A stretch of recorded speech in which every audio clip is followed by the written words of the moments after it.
Assalamualaikum warahmatullahi wabarakatuh. Salam sejahtera untuk kita semua. Halo teman-teman, perkenalkan kami dari kelompok 4. Pada kesempatan kali ini, kelompok kami akan membahas materi terkait hidrologi, evaporasi, dan sedimentasi. Materi yang pertama yaitu hidrologi. Siklus air atau siklus hidrologi adalah proses pergerakan air yang terus-menerus dan berulang di bumi, dari atmosfer ke bumi dan kembali lagi ke atmosfer. Siklus air ini berlangsung secara alami dan tidak pernah berhenti. Selanjutnya, proses terjadinya siklus hidrologi. Proses terjadinya siklus hidrologi ini memiliki 6 tahapan. Yang pertama, evaporasi, yaitu proses perubahan air dari bentuk cair menjadi uap air, terjadi pada permukaan air, tanah, dan vegetasi akibat panas matahari. Yang kedua, kondensasi, yaitu proses perubahan air menjadi tetesan air kecil di atmosfer, terjadi ketika uap air naik dan mendingin, membentuk awan atau kabut. Yang ketiga, advekasi, yaitu proses perpindahan horizontal massa udara yang mengandung uap air.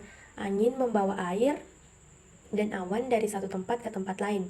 Kemudian yang keempat, presipitasi, yaitu jatuhnya air dari atmosfer ke permukaan bumi dalam bentuk hujan, salju, atau es.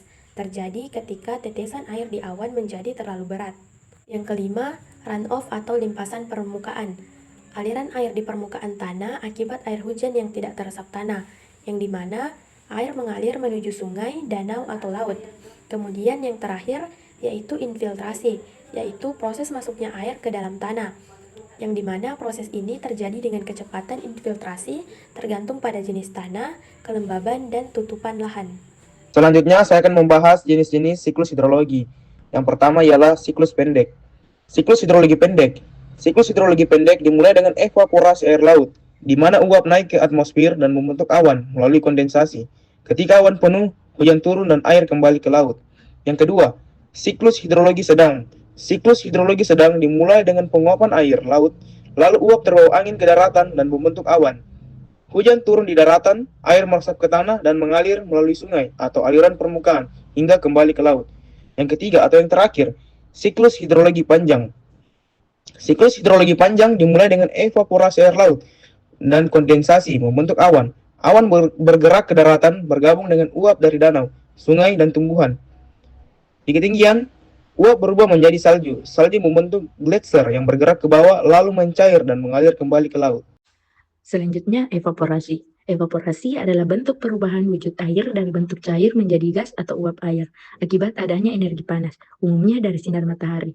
Proses ini terjadi pada permukaan tubuh air seperti lautan, sungai, danau, serta permukaan basah lainnya, termasuk tanah dan tanaman.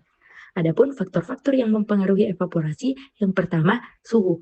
Semakin tinggi suhu, semakin cepat evaporasi. Yang kedua, kelembaban udara. Kelembaban yang rendah akan mempercepat evaporasi.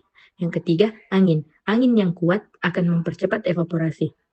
Yang keempat, luas permukaan air. Semakin besar luas permukaan air, semakin cepat evaporasi. Yang kelima, tekanan atmosfer. Tekanan rendah mempercepat evaporasi. Proses evaporasi. Proses evaporasi ada tiga. Yang pertama, penyerapan energi. Molekul-molekul air di permukaan menyerap energi panas dari sinar matahari. Yang kedua, pergerakan molekul. Ketika energi yang diserap cukup, molekul air bergerak lebih cepat. Molekul yang paling cepat bergerak akan meninggalkan permukaan air dan masuk ke atmosfer sebagai uap air. Yang ketiga, penguapan. Molekul-molekul air yang telah berubah menjadi uap air akan bergabung dengan atmosfer dan dapat membentuk awan jika terkondensasi. Selanjutnya, pengaplikasian evaporasi dalam teknologi. Contohnya, desalinasi air laut. Desalinasi air laut adalah proses menghilangkan garam dan mineral lain dari air laut atau air payau untuk menghasilkan air tawar yang layak digunakan, baik untuk keperluan minum, irigasi, maupun industri.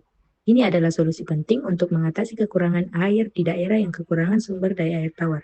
Ada beberapa metode utama yang digunakan dalam proses desalinasi air laut. Dengan dua metode yang paling umum adalah distilasi dan osmosis balik atau reverse osmosis atau RO. Nah, kemudian sedimentasi. Sedimentasi merupakan proses pengendapan partikel-partikel padat yang tersuspensi dalam suatu cairan, biasanya berupa air, yang dimana air ini ditarik ke dasar oleh gaya gravitasi. Proses ini sangat penting untuk berbagai tujuan, seperti pembentukan lapisan geologis dan pengelolaan air limbah. Kemudian proses-proses sedimentasi.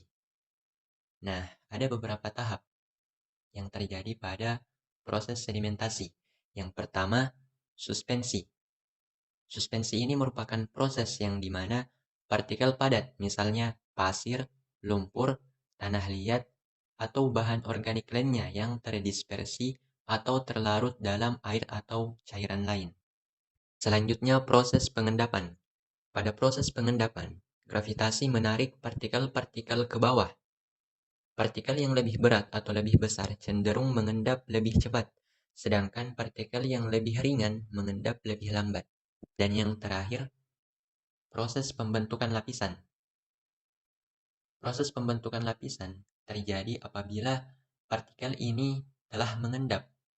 Mereka mulai membentuk lapisan sedimen di dasar aliran air. Dan dari waktu ke waktu, lapisan ini berubah menjadi formasi geologis seperti batuan sedimen. Berikutnya yaitu jenis-jenis sedimentasi. Yang pertama yaitu sedimen fluvial, yaitu proses pengendapan material-material yang diangkut oleh air sepanjang aliran sungai. Tempat-tempat pengendapannya antara lain di dasar sungai, danau, atau muara sungai. Yang kedua yaitu sedimen aeolis, material yang terangkut oleh angin dan diendapkan di daratan atau gurun. Benteng alam hasil pengendapan oleh angin dapat berupa gumuk pasir atau sand dune. Yang ketiga yaitu sedimentasi marine, yaitu proses pengendapan material yang dibawa oleh air laut seperti gelombang, arus, pasang, dan surut.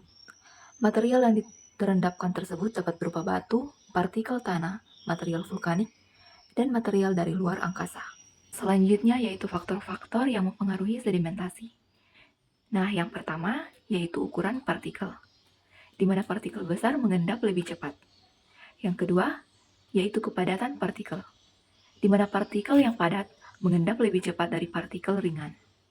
Yang ketiga yaitu kecepatan aliran,